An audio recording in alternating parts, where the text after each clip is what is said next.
বাঙালি যেখানেই যায় সেখানে মানে ভাতের জন্য প্রাণটা যেন ওষ্ঠাগত হয়েছে। আমরা 2-3 দিন প্রায় ভাত চাইছিলাম, কারণ মানে কী বলবো, রাতের দিকে আমরা প্রত্যেক দিনের স্যুপ খেয়েছি, আর হচ্ছে সকালবেলা তো ব্রেকফাস্টে ওই সাউথ ইন্ডিয়ান খাবার আর কি।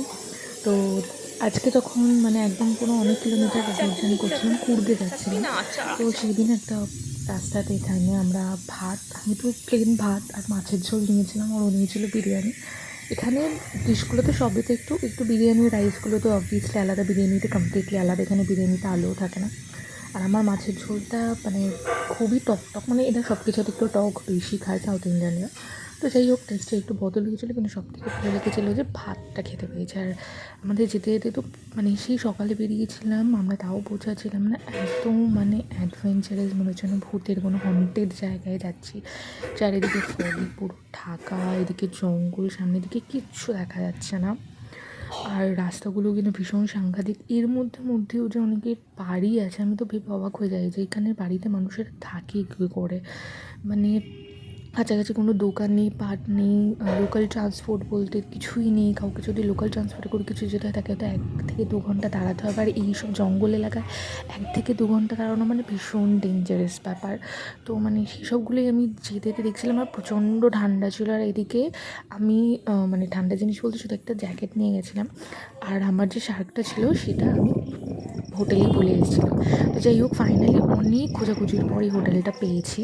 এই যে দেখতেই পাচ্ছ, দ্য ক্লিফ এজ কুর্গের এই হোটেলটা। মানে এই হোটেল কোথায়, একদম ডেঞ্জার জন্য এই হোটেলটা মানে খুঁজেই পাওয়া যাচ্ছিল না। মানে কুয়াশার জন্য পুরো হোটেলটাই ঢাকা ছিল, মানে পুরো হন্টেড আমার প্রথমে লাগছিলাম। তো প্রথমে খুব আমার হাজব্যান্ডের সাথে ঝগড়াঝাটি হয়ে গেছিলো, যদি কোথায় নিয়েছিস খুঁজে পাওয়া যাচ্ছে না, এরকম একটা জায়গা যেখানে সবসময়ই বৃষ্টি হয়।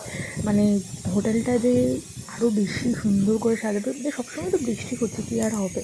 তো যাই হোক, আমি ওকে আবার জিজ্ঞেস করছিলাম যে আমরা যে সেসব হোটেলগুলো নিয়েছিলাম ড্রাইভারে থাকার জন্য, কিন্তু ড্রাইভার আবার অন্য হোটেলে গিয়ে থেকেছে। তো যাই হোক, ও সাইন করলো, আমি সাইন করলাম। তো ওইসব হোটেলগুলো খোঁজা, অ্যাডভেঞ্চারাস জায়গা, তারপরে রুমগুলো থেকে কীরকম ভিউ হবে সবই ক্রেডিট আমার হাজব্যান্ড। আর দেখুন যে কেনাকাটি করেছি সব ঝোলা আমি ওর কাঁধের ওপর দিয়ে দিয়েছি। আমি আবার জিজ্ঞেস করছিলাম যে ড্রাইভারটা কোথায় থাকবে এরকম একটা এলাকাতে। ওরা সেটা খোঁজ নিতে যাচ্ছিলো, আর আমি এদিকে রুমটা দেখতে যাচ্ছিলাম। এত সুন্দর রুমটা, আমি রাতে বুঝতে পারিনি। আমার তো এই রাতে ভীষণ ভয় কেটেছে, যেমন একটা কিছুই দেখা যাচ্ছে না। তো তার মধ্যে তো কেউ হোটেলে আছেও নাকি সেটাও মানে কী বলবো, খুবই ভয় লাগছিলো। কিন্তু মানে সকালবেলা উঠে যখন সিনটা দেখেছিলাম তখন দারুণ, মানে ও বেছে ওরকমই একটা ব্যালকানি টাইপের রুমটাকে খুঁজেছিল, যেখান থেকে পুরো ভিউটা আমরা এনজয় করতে পারবো। আর এখানে সত্যি রোদ, বৃষ্টি, কুয়াশার কোনো ঠিকানা নেই। 5 মিনিট আগে যদি ফগ বা বৃষ্টি হয়, তারপরে আবার রোদ হবে। তো যাই হোক, পরিষ্কার পরিচ্ছন্ন প্রত্যেকটা হোটেলেই ভীষণ মেনটেন ভালো ছিল, খুবই ভালো ছিল। আর এই রুমটা তো এত বড়, পুরোটাই গ্লাসের।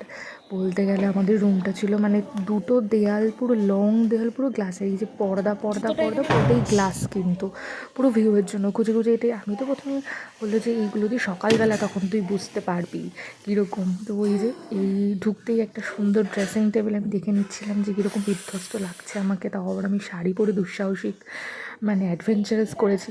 তারপরে হচ্ছে এই যে রাতের বেলা খুলতে দেখতেই পাচ্ছ কিচ্ছু দেখা যাচ্ছে না, নাথিং, একটা আলোর চিহ্নও দেখা যাবে না এখান থেকে। তো এরকম একটা ব্যালকানি পুরোটাই কাজ এরকম জায়গা থেকে খুঁজেছে। তো পর্দাগুলো সরিয়ে দেখছিলো। এইদিকেও ব্যালকানির জায়গাটা মানে ও খুঁজে দেখছিলো যে কোথায় ব্যালকানিটা, যেখানে ও দেখে পার্টিকুলার ভিউটা দেখেছে, ও রুমটা বুক করেছে, কোথাই সেই ব্যালকানিটা ও সেটাই খোঁজাখুঁজি করছিলো পর্দাটা সরিয়ে।